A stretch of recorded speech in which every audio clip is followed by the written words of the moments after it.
Steelers by the Lake podcast. My name is James Strong, joined once again by my co-host Cody Tanner. Cody, how are you on this victory over Ravens Sunday? It wasn't planned this way, but it's great. We made sure to start this recording after the Ravens lost in a lovely fashion to the Kansas City Chiefs. Not that I want the Chiefs going back to the Super Bowl, but I definitely didn't want it to be the Ravens. So I'm doing splendid because of that. James, how are you? I don't mind seeing the Ravens lose anytime at all. I didn't catch the whole game, but what I did catch saw a lot of personal fouls against the Ravens for shots after plays were over, hitting guys in the head. Seemed like they really were on a mission to try to hurt Mahomes rather than just beat him. Yeah. So kind of odd strategy. Makes me wonder if that's something they were doing all year and just weren't getting called for because they were the favorite in most games. And a lot of times when you're the favorite team, you get away with that kind of stuff. They seemed real upset when they were getting called for punching guys in the helmet. Yeah. Real upset, which is odd because you should be called for that every time. That shouldn't every time. And it's on national TV now. So the whole world was watching you. You can't get away with as many things.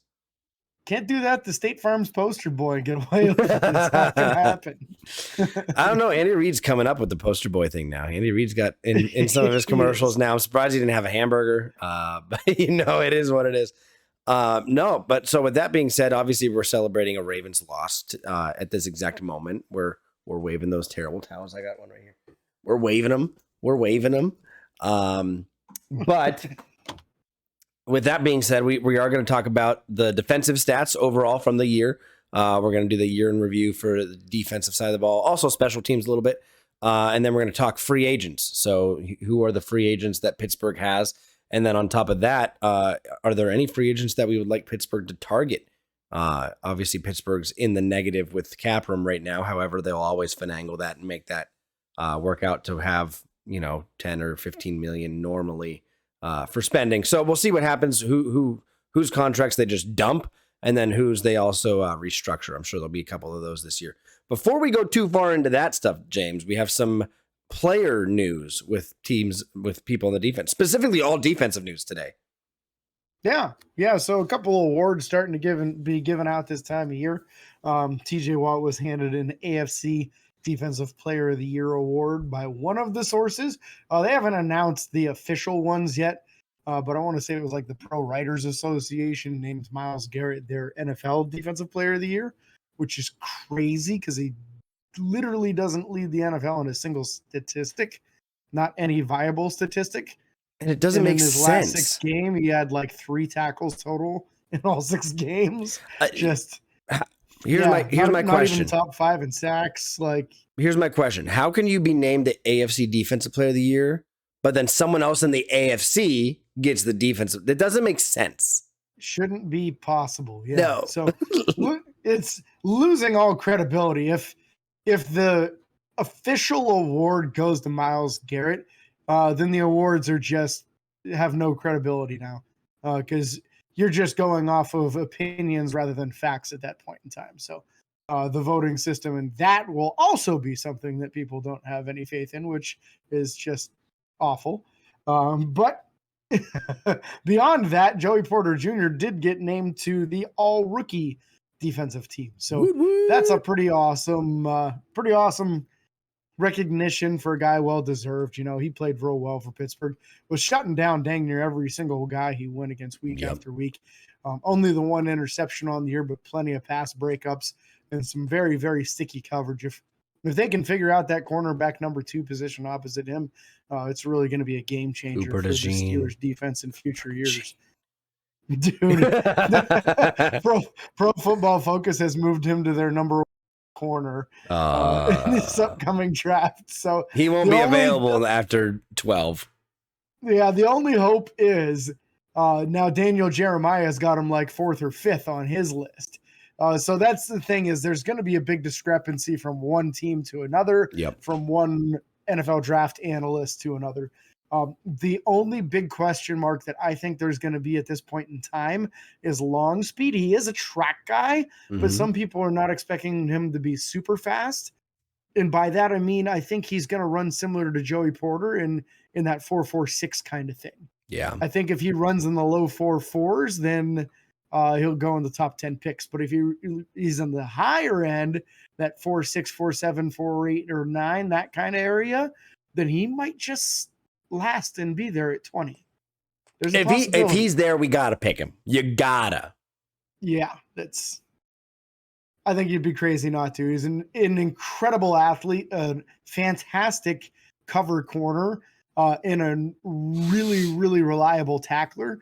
This is literally a guy that on first and second down, if there's only 2 wide receivers out there, you have him as your outside corner, and on third down, you can slide him inside, and he can be an awesome slot guy for you who can really help against the run and probably can match up pretty well against tight ends as well because of how dense his frame is. So, yeah, I'm all in on Cooper DeJean. I've been talking about him for a year and a half now.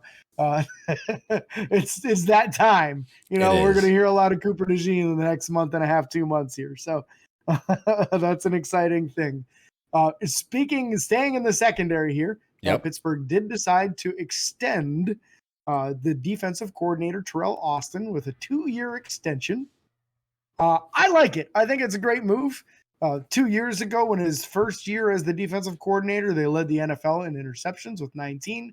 This last year, I want to say it was 16 or 17 total from the team. I think it was 17. So they're doing a lot better. Yeah, doing a lot better than they were in previous years as far as interceptions and forcing turnovers.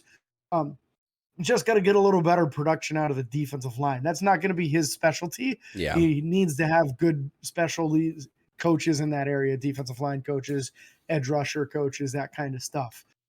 So that's the big area of opportunity in my book with the defense right now is the pass rush from the interior defensive line, because we really didn't get much this last year. Yeah. Yeah. And I mean, they were also on the field a lot. Let's be real. It was a rough year for them as far as. And Cam was hurt the entire year. And Minka was out. TJ was out. Yeah. I mean, you had a lot. I mean, we lost our 2 starting middle linebackers. Like, it was a rough year. Every year at that middle linebacker position, man, we're getting people going down. It's very frustrating because this year we were like, we actually have depth. Oh, wait, they're gone. It just happened so quick. So it was really, hopefully something happens. We'll get to that too when we talk defensive stuff. But let's hop into this. So everything was defensive up to this point, and we're going to talk defensive stats. The guys that led the league in led the team on tackles, top 5 guys were Landon Roberts with 101. Then you drop down a lot to TJ Watt with 68, Minka with 64, KZ with 61, and Alex Highsmith with 57. 4 of those top guys all missed quality time too, which is wild to see them still leading by those margins. So, and even when you drop down to 6, it's Cole Holcomb with 54, and Cole went down with an injury. Week 8 or 9, he had a season-ending injury, and there he is, 6th best on the team in tackles. KZ, as you mentioned, he's the number 4 guy on the list, and he missed the last 3 weeks due to suspension. Fitzpatrick missed at least those last 3, but I think he missed some earlier. I think he missed the season 4 or 5 total. Yeah, and there he is at number 3. It's just wow, man. It's almost like who was actually healthy the entire season. Oh, there they are at number 1 and 2, Roberts and Watt. Yep. I thought actually, just real quick, Landon Roberts early in the season, I thought that he was kind of a casualty. Yeah, seemed like he was too slow to be out there a lot. As the season went on, he either became more comfortable or just got his legs back. I don't know which it was, but he started making plays even against the pass at the end of the year. Mm-hmm. So I'm a little bit more optimistic about Landon Roberts in future seasons than I was at the beginning of the season, because I feel like he really upped his level of play. And it might have been a little bit out of necessity too, knowing that everybody else that was around him was either a practice squad guy, a late round draft pick like Mark Robinson, who they weren't even willing to really put out on the field if they didn't have to, or guys coming off the street. So Michael Walker. Yeah. You got all those guys that just weren't anything. Yeah.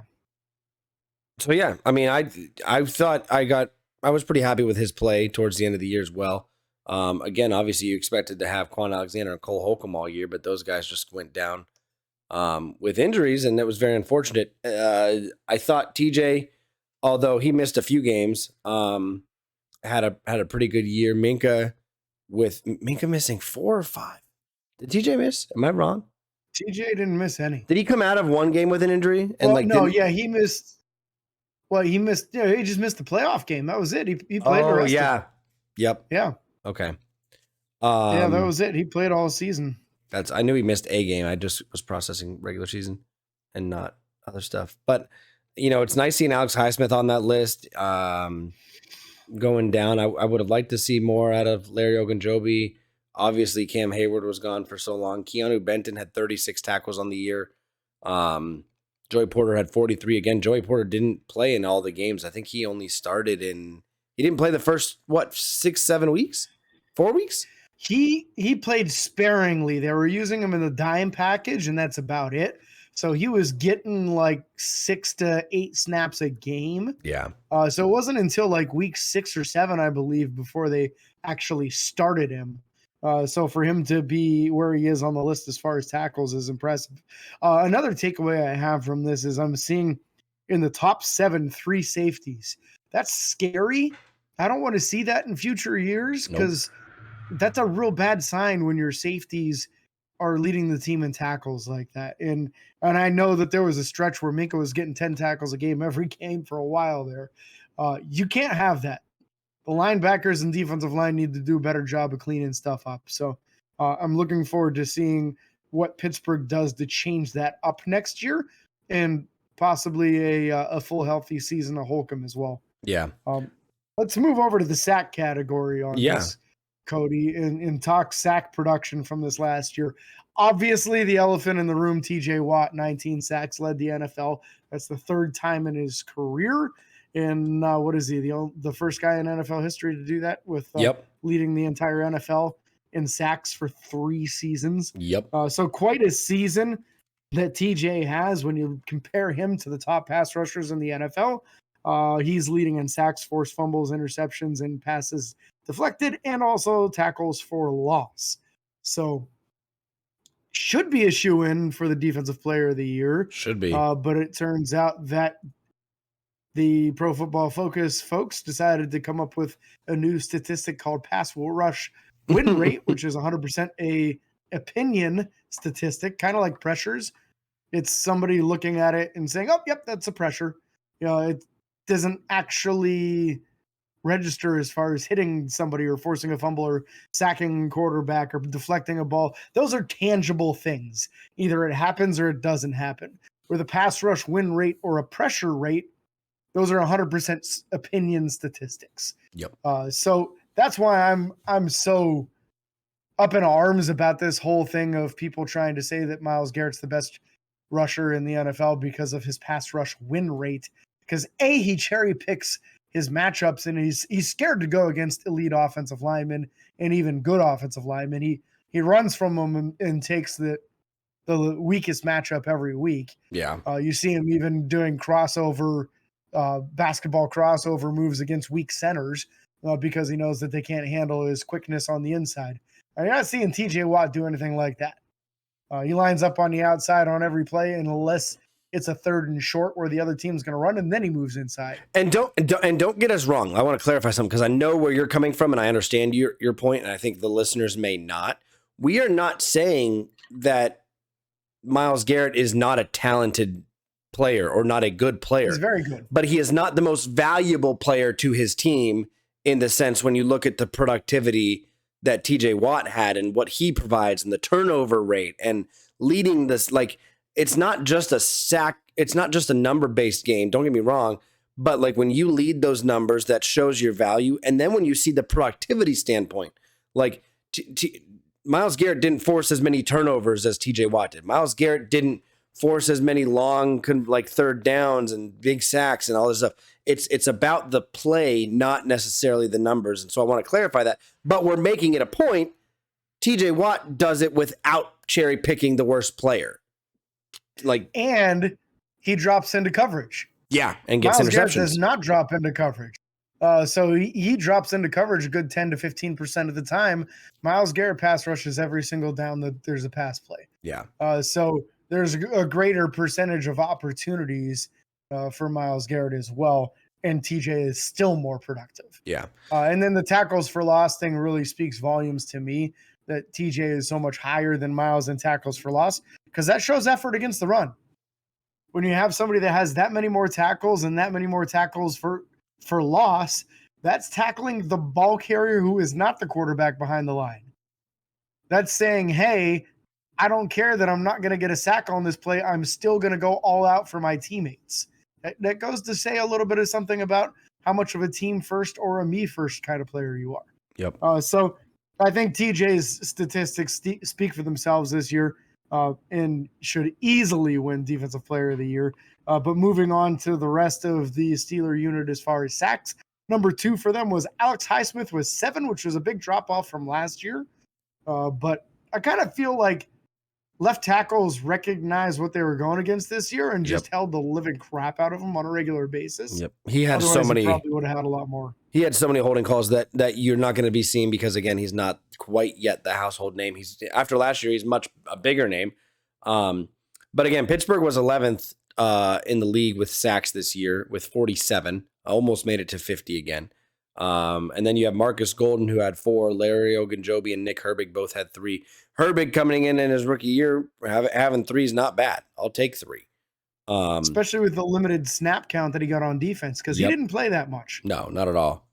And I wish there was a snap count on here, but I don't have that right now.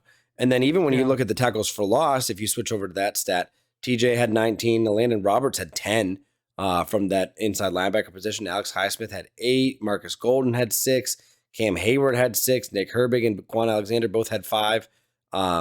We did a good job of getting some pressure in the backfield and getting tackles for loss. Wish we would have seen more productivity out of some of those interior defensive linemen, specifically like, Keanu Benton, even Armon Watts when he came in there, Montravius Adams. But I think we're going to see a big sophomore year out of Keanu Benton. I'm excited for that. Yeah, I feel like Keanu Benton was extremely disruptive this year. Yep, but no stats. It was a situation kind of like what you used to see with Stephon Tuitt a lot, where he was really disruptive and the quarterback would run away from him and run into somebody else's arms and they'd get the sack. Yep. So I think that's going to kind of take care of itself in the future, because what's going to happen is the quarterback's going to end up running from TJ Watt and Alex Highsmith on a play, have no choice but to step up. And when they step up, they're going to step directly into Keanu Benton. Yep. So I think in the future, you're going to see some pretty nice sack production out of him. Forced fumble unit. We got 4 forced fumbles out of TJ Watt, and then Alex Highsmith, Nick Herbig, Keanu Benton, Cole Holcomb, each with 2 forced fumbles. Yeah. So the forced fumbles were there, man. These guys, I mean, there's another like 7 or 8 guys, it looks like, with a single forced fumble. We had 20 as a team, so that was fantastic. Yeah. You just went over the first top 5 guys, so that's what, 15 other dudes? It's a lot of dudes, yeah. Not 15, excuse me. You went over the top 5 guys, but had a couple. That's 1, 2, 3, 5, 6, 7 guys. 7 other guys had forced fumbles, and we had 11 recoveries. So that's that's telling you we got half of the fumbles we forced. We got the ball back. So turnovers, we like that. TJ Watt had 3 of those recoveries. Ogunjobi and KZ had 2 other recoveries. So that's fantastic. That's awesome. And obviously one of TJ's went for a touchdown. So we talked about that. How many defensive touchdowns did Myles Garrett have? None. Oh, okay. Just checking. Yeah. Just checking. Just curious. I'm pretty sure that defensive touchdown also came against the Browns, if I'm not mistaken. It absolutely did. So did Alex Highsmith. Yep. It's just fun to throw it back in the Browns' face, especially when we're discussing the whole Myles Garrett, TJ Watt thing. No, the turnovers were there. We can even talk, before we talk interceptions, I want to talk pass breakups, because I think the top 4 guys are very intriguing. Top 4 guys: Patrick Peterson with 11, Levi Wallace with 11, which is wild to me.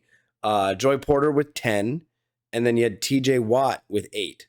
So I'll take that. I'll take that all day. And that's another one that speaks so big to me, right? Is as a pass rusher, when you're not going to get there in time. Yep. Like, when that quarterback is already planted his back foot and he's cocking his arm back and he's about to throw it, and you're nowhere near close to him. So as a high quality pass rusher, it's your job then to get your hands up and try to bat the ball down and accept the fact that you're not going to get the sack, but still try to make a play for your team. And TJ with those 8 pass deflections is absolutely incredible. Again, when you compare him to the top pass rushers, he's number 1 in that category as well. Yeah. There's a lot of guys with 2 pass breakups on here. I want to highlight 3 of them. Yes. Larry Ogunjobi. All right. Keanu Benton. Uh-huh. And Isaiah Loudermilk. Hey, all getting their hands up. That's good. Yep. That's a Cam Hayward thing. Cam's teaching them. Yep. Cam did also have 1 of the year with his limited playing time, unfortunately. Only played 11 games. So you can't blame Cam either because he was suffering a groin injury. And if you jump up to try to bat down a pass, that's when the offensive lineman shoves you. And then you have to try to catch yourself when you're off balance, which is absolutely putting yourself in a situation where you're vulnerable to re-aggravate a groin injury. Oh, 100%. So I don't blame him for not going all in on the deflections this year. He was just trying to grit it out and get through the whole season. Yeah, 100%. Looking at the interception leaders now, we had 4 guys with 2. Patrick Peterson, Levi Wallace, DeMonte KZ, and Alex Highsmith. You want to see some higher numbers from 1 or 2 guys. You'd like to see someone nearing, the 5 or 6 mark, and ideally someone else around 3 or 4. But again, having 16 as a team was not a bad year by any means. I'm curious to see where that had us as far as a team. NFL rankings. 11th. So we were 11th in sacks and 11th in interceptions. That's pretty good in my book, man. Like, it's not bad. That's the thing is, like, people have to remember that's 11th best in sacks and 11th best in interceptions with a whole bunch of guys out for most of the year. Yep. With playing and an more offense than half of the season. And an offense that half the season didn't play well. Yeah. More than half of the season, you were missing your 2 starting middle linebackers. Minka, he missed 4 or 5 weeks. Yep. Cam was out for like 8 weeks.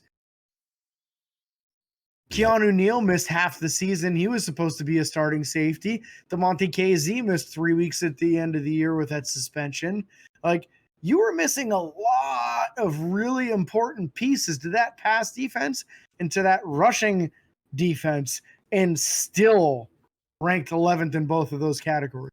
So I think that's really impressive and speaks to the coaching and also to the next man up. 100%. The next man up in that whole Tomlinism of the standard is the standard. I don't care who you are. You got plays. Well, they did.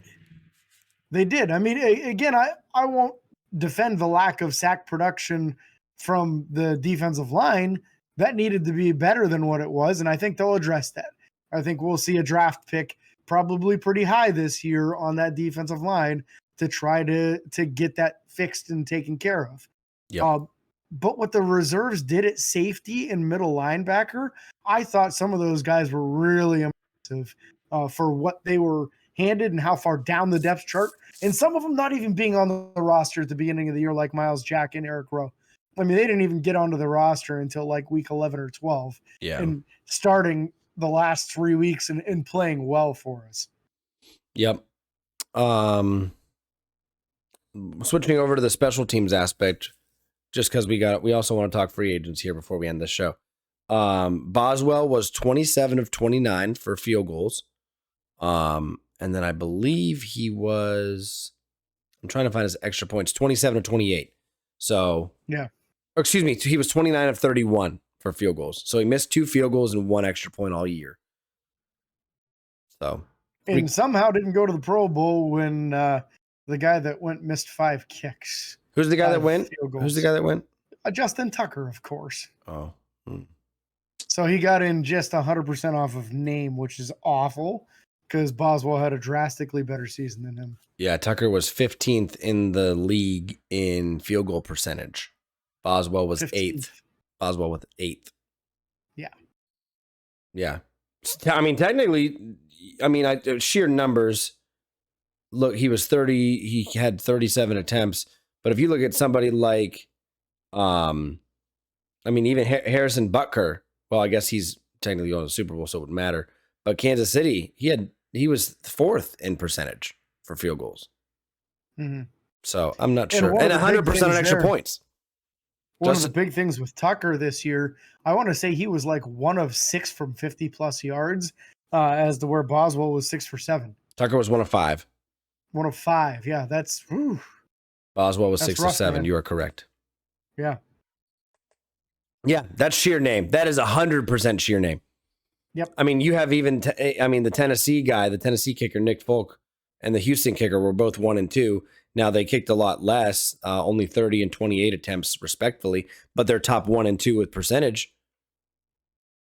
And one of them missed 2 extra points. The other one missed 1. Yeah, you have other guys that were way more deserving, but it's just a popularity thing is what the Pro Bowl is, unfortunately. So in return, guys, punt returns, Calvin Austin's the only one I've got listed here.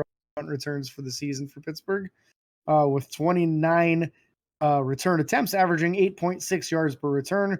His long being a 34-yarder, and fumbled twice. Shocking. Which is a little scary, but seemed like he was always one guy away from breaking it. So yep. I'm totally okay with him doing the returns again next season, just because I feel like it's really game-changing to have somebody who at any point in time, if he touches the ball, he can break it. And that's the feeling you have when he has the ball. There's a chance we have someone else to do that next year. I get it, but they probably won't let him return. No, kicks. They wouldn't. I know they wouldn't. I'm just getting excited for it. No, so with that being said, you want to talk Presley Harvin? He had a bad year. We don't need to. Kick returners, not a lot going on there. Anthony McFarland had 6 kick returns for 164 yards. My list does not have Igwebuike. I don't know if yours does. Mm-mm. That's dumb because I'll double check. He did. I'll double check here in a second. Igwebuike return. Oh, I do. 11 attempts for 282 yards, 25.6 average. That's good, man. That's not bad. Not bad at all. McFarland averaged 27.3, but again, that was only on 6 returns or 6 attempps. So yeah. Fell out of favor somehow. I didn't get it. I felt like McFarland was having a real nice season returning kicks. Yeah. And then he fell out of favor. So he's going to be another conversation we have later on. Punting wise, that didn't go great for Pittsburgh this year. Nope. Presley Harvin, I felt like was good until about week 12 or 13, and then was extremely erratic after that. So I feel like they probably should be looking at another direction and at least bringing in some high-level competition for him this year. Yeah. We're going to transition over to looking at the free agents here briefly. We're not going to go into too much depth right now, just kind of more who we want the Pittsburgh to potentially bring back. Maybe look at other players who are available in free agency. Again, Pittsburgh's negative in the cap space right now. Expect there to restructure and, dump some dead weight and free up some money.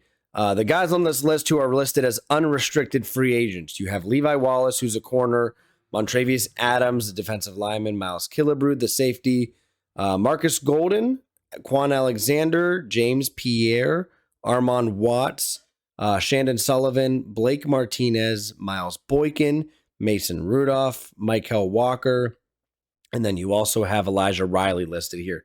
2 guys that aren't on this list that I believe, correct me if I'm wrong, are both unrestricted free agents, Miles Jack and Eric Rowe, guys that we saw get decent playing time towards the end of the year.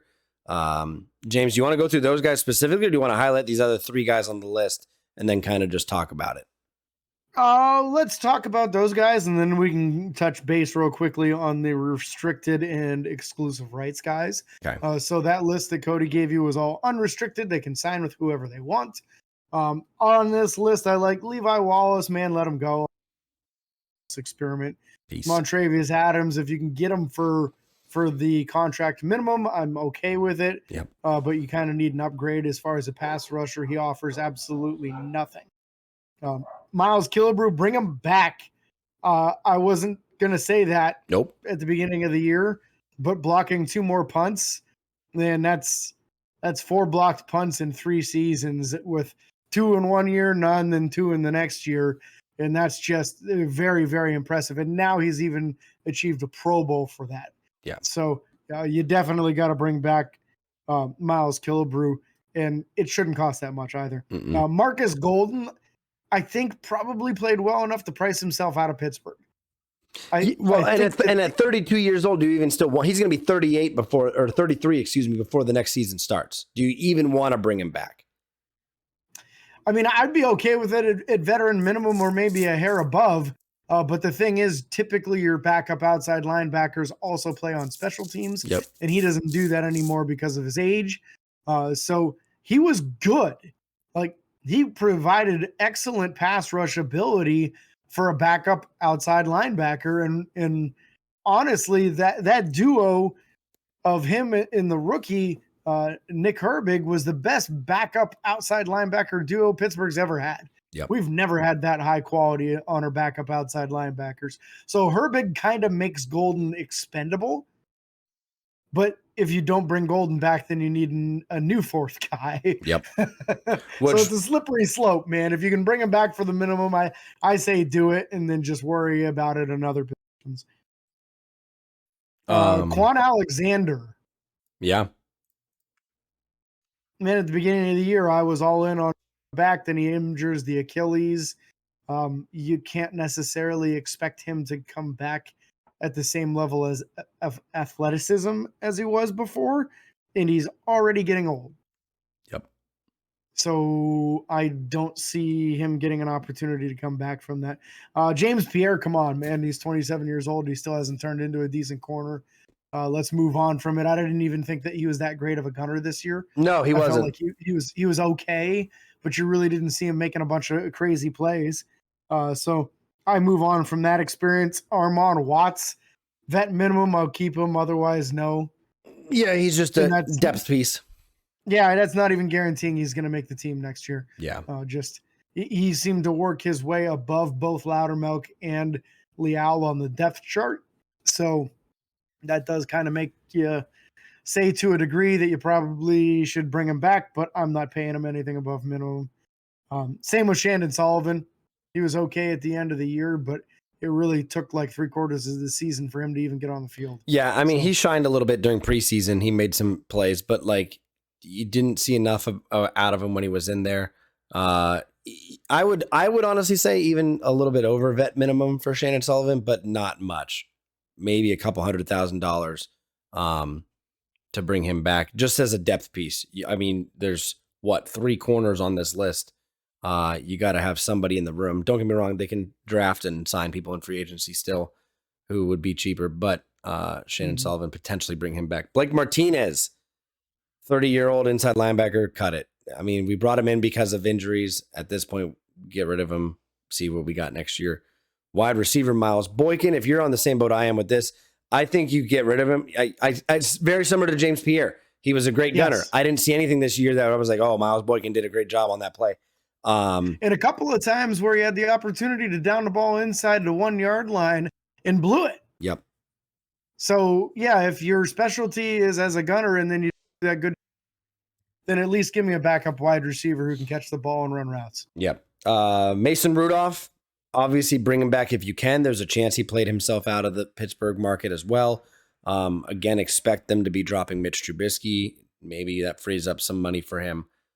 We will see. Michael Walker, he's young, but get rid of him. I didn't see anything that was promising or exciting or anything to look forward to, or bring him back as a body. I mean, if you can bring him back on the practice squad or something like that, sure, that's fine.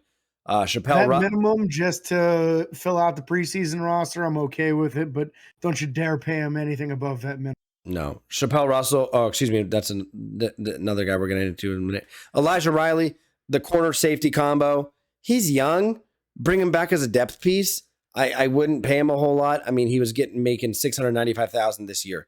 I wouldn't. I don't know.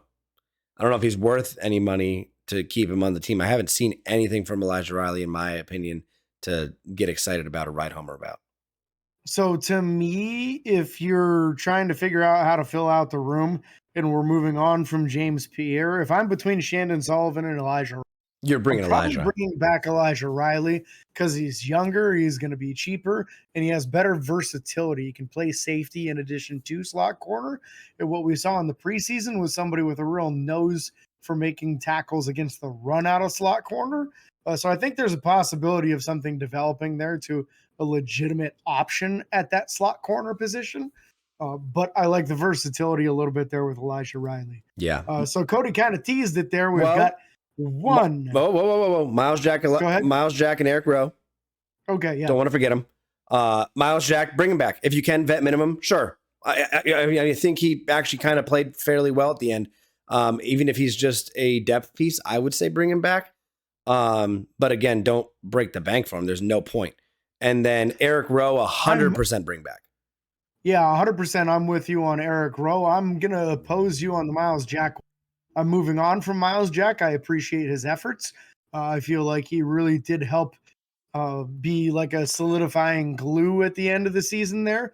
But knowing that you're going to have Cole Holcomb, you're going to have Elandon Roberts, you're going to have Mark Robinson, and hopefully one a rookie that's in the top 3 rounds in addition to that group. I don't see the point because the 30-year-old Miles Jack isn't going to play special teams. Yeah.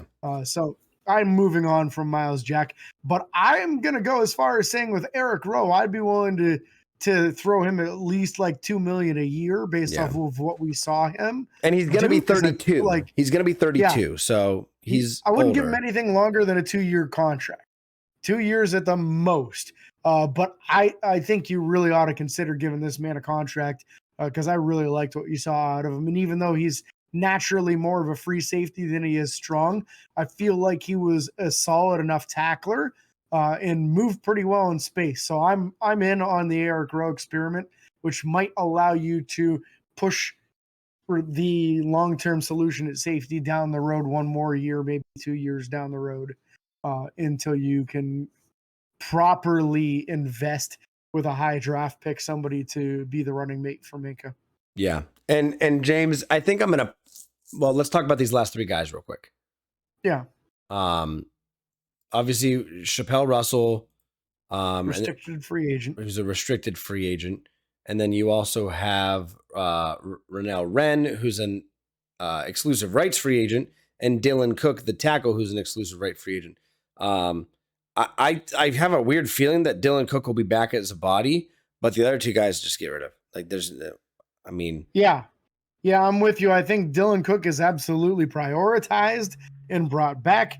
Renell Wren, I want to say he was a preseason injury that was like an Achilles or something too. Yep. And at this point, he's 28 and still has not developed past a practice squad fringe kind of guy. I wouldn't waste my time with Renell Wren. Chappelle Russell doesn't move the needle in any way. But Dylan Cook, they had him as the inactive offensive tackle almost the entire season. He was on the 53. They were very deliberate about never moving him down to the practice squad and putting him in a position where he could possibly be poached by another team. They made sure to protect him all season long. And I think that, Cody's mentioned multiple times during this show that Pittsburgh needs to clear up some cap space. One of those things that is most likely to happen is Chukwuma Okorafor's contract being terminated, which saves right around $10 million, which means you need another offensive tackle in the room. I think he's already on the team, and his name's Dylan Cook. Yep. But we still also probably are going to be looking for an upgrade over Dan Moore. Yeah, very true. We're going to need some upgrades on that offensive line here and there. James, I'm going to interest you. How about we come next week with our top 5 free agent targets for Pittsburgh to look at? We can talk about that next week.